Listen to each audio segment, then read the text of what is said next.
Russia appears to be escalating its campaign with an intensified war plan, reportedly mounting as many as 1,400 jet-powered strikes over the course of just a few months, a tempo that could signal a major shift in the scale and speed of its operations.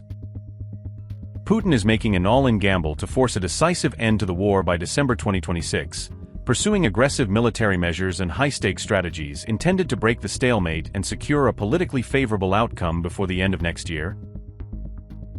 Moscow is reportedly betting on a jet-powered drone strategy to penetrate and overload Ukraine's layered defenses, using faster, longer-range aerial weapons in an attempt to punch through air defenses and create openings for follow-up strikes.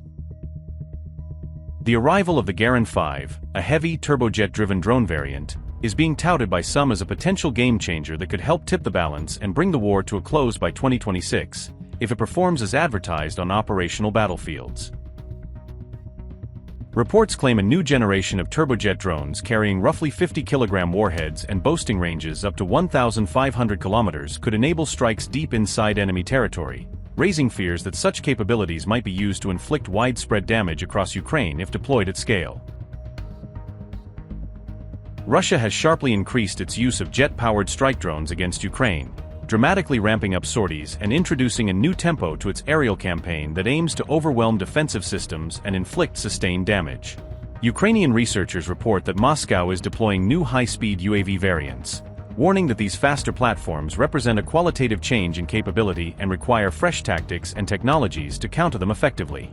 The Geran-3, Geran-4, and Geran-5 models have emerged as among Russia's main jet-powered drones, each variant offering different ranges, payloads, and performance that together form a diversified strike family for multiple mission profiles. Russian forces have reportedly launched around 1,400 jet drones since early 2026, a surge in operational tempo that indicates a large-scale commitment of resources and a concentrated effort to exploit these weapons' strategic potential. By comparison, Ukrainian air defense forces recorded only about 180 jet drone attacks throughout the whole of 2025, underscoring how rapidly and substantially the threat picture has shifted within a few months. This sharp increase signals a major shift in Russia's drone warfare tactics and strategy, moving from intermittent use to sustained high-volume operations designed to degrade defenses, tie down assets, and create strategic pressure. High-speed jet drones can penetrate defended airspace far more quickly than conventional propeller-driven UAVs, reducing reaction time for interceptors and complicating layered air defense responses that were built for slower threats. Some interceptor drones currently in service are unable to keep pace with these fast-moving aerial threats, leaving gaps in point defense coverage and forcing operators to rely on faster missiles or alternative countermeasures. The Shahed 238, also fielded as the Geran-3, can reportedly reach speeds of up to 550 km per hour in flight, giving it the velocity needed to reduce engagement windows and challenge systems designed for slower targets.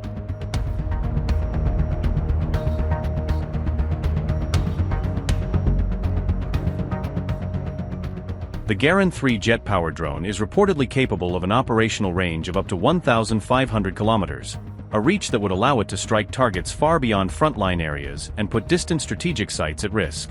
Russian forces are actively deploying the Geran-4 strike drone in attacks on Ukraine, integrating this platform into concerted strike packages to increase pressure on defended targets and expand the scale of their aerial campaign.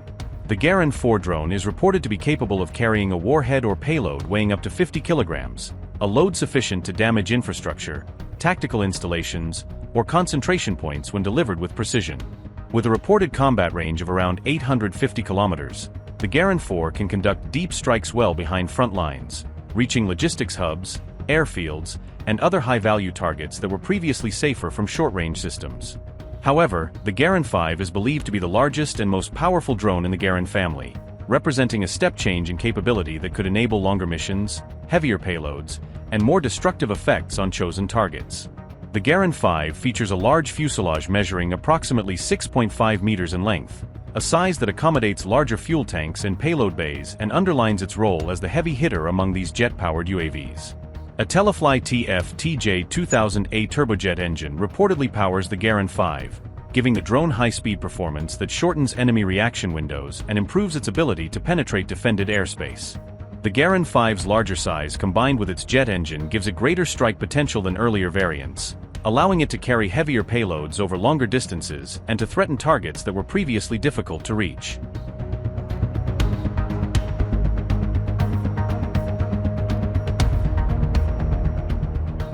Ukraine's military warns that Russia plans to expand the use of jet-powered drones even further, signaling an intent to shift more of its strike effort onto these high-speed platforms and to scale up operations across multiple axes.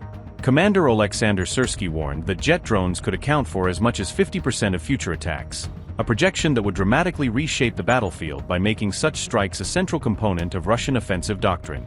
Russian forces are constantly adapting and changing drone tactics to challenge Ukrainian defenses, experimenting with new flight profiles, swarm methods, and combined arms timing to find weaknesses in layered air protection systems. The rapid increase in both the number and technical capabilities of these drones is complicating air defense efforts, stretching sensors, shooters, and command networks as defenders struggle to prioritize and counter a widening set of threats. In response, Ukraine is exploring new measures to improve air defense effectiveness, from updating tactics and integrating faster interceptors to deploying additional sensors and hardening key infrastructure against strikes. Military officials say they are working to upgrade domestic interceptor drones as part of a layered response, focusing on higher-speed platforms, improved guidance, and better networking so local defenses can engage these faster threats more reliably. Meanwhile, on June 13, President Vladimir Putin declared that Russian troops were advancing on all fronts, a statement meant to project momentum and resolve as Moscow ramps up new weapons and tactics in the campaign.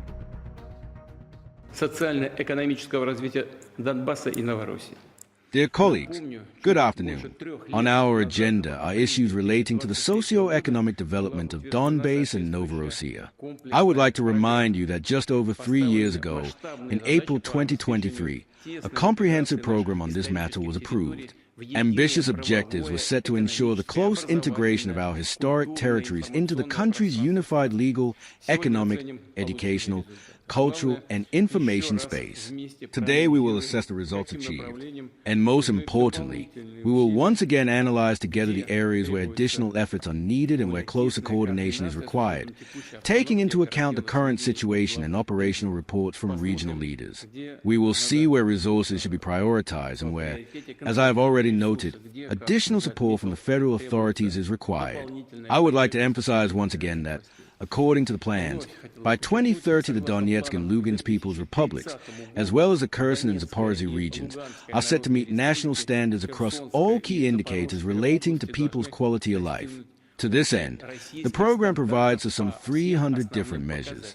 These include the development of social, housing, transport, and utility infrastructure, as well as the implementation of projects aimed at launching new industrial and agricultural enterprises and creating additional modern jobs. It is important that all federal agencies have joined in this major effort. 26 state-owned companies and 82 constituent entities of the Federation, which have taken on the patronage of specific districts and settlements in the reunited regions. In fact, the whole of Russia, hundreds of work collectives, volunteer movements, and public organizations have lent a helping hand to Donbass and Novorossiya. They have united to help unlock the colossal potential of these lands and create the conditions for productive and stable life there. I am sincerely grateful to everyone involved in this immense work. I know that you have to work in a very tense, difficult, and, at times, dangerous combat environment on the front line amidst drone attacks and shelling. Our troops are maintaining a strategic advantage, advancing confidently, and no amount of shelling or drone strikes will change the situation now. We are advancing in all directions. The enemy cannot withstand this onslaught and is resorting to outright terrorist methods, striking civilian facilities and infrastructure, as well as passenger transport. I would like to thank all the residents of Donbass and Novorossiya for their courage and resilience. And, of course, the doctors, teachers, utility workers, drivers, staff of many departments, and specialists who are conscientiously carrying out their professional duties and achieving significant results. I can report that, in total, more than 25,000 different facilities have been restored or rebuilt, including schools, hospitals and clinics, sports grounds, and energy and utility infrastructure. Around 1 million square meters of housing has been completed, nearly 260 industrial enterprises have been launched, and some 19 million tons of grain have been harvested. A wide range of tools and mechanisms has been used to provide support to businesses, particularly small and medium-sized enterprises. Furthermore, over 8,000 kilometers of roads have been repaired and constructed, including sections of the Azov Ring, a modern motorway connecting our Azov regions. It is designed to improve transport accessibility to these areas and open up new opportunities for investment, logistics, and trade. I would like to say a few words here about the recently approved development strategy for the Azov region. It covers our historic regions of Donbass and Novorossiya and should help to expand transport and tourism infrastructure, bring agricultural land into use, take the fisheries sector to a new level, and rectify the accumulated damage to the environment. As a result, the resource and recreational potential of the Azov region should increase significantly.